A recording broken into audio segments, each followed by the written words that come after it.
Hi hello. ఈరోజు వచ్చేసి బోటీ curry ఎలా చేయాలో చెప్తాను.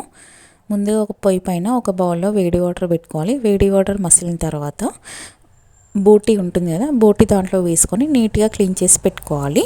కట్ చేసి పక్కన పెట్టుకోవాలి. పొయ్యి పైన కుక్కర్ పెట్టుకొని దాంట్లో 5 టేబుల్ స్పూన్లు ఆయిల్ పోయాలి. ఆయిల్ ఎక్కువ ఉండాలి బోటీ కర్రీకి.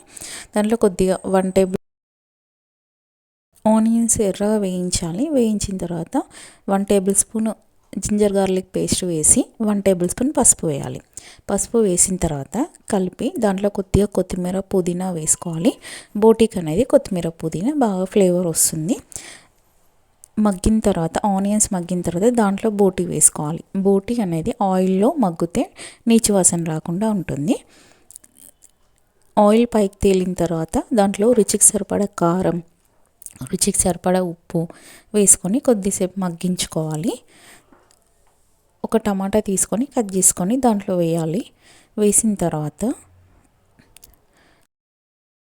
కొబ్బరి పొడి వేసుకోవాలి. కొబ్బరి పొడి వేసి కొంచెం కూర అనేది దగ్గరకు అవుతుంది. కొద్దిగా 1 టేబుల్ స్పూన్ ధనియాల పొడి, 1 టేబుల్ స్పూన్ గరం మసాలా వేసుకొని కలిపి పక్కన మూత పెట్టుకోవాలి. పెట్టిన తర్వాత కొద్దిగా కొత్తిమీర పుదీనా వేసి మగ్గించాలి. 1 గ్లాస్ వాటర్ పోసుకొని కుక్కర్ మూత పెట్టుకొని 5 విజిల్స్ వచ్చే వరకు పెట్టుకోవాలి.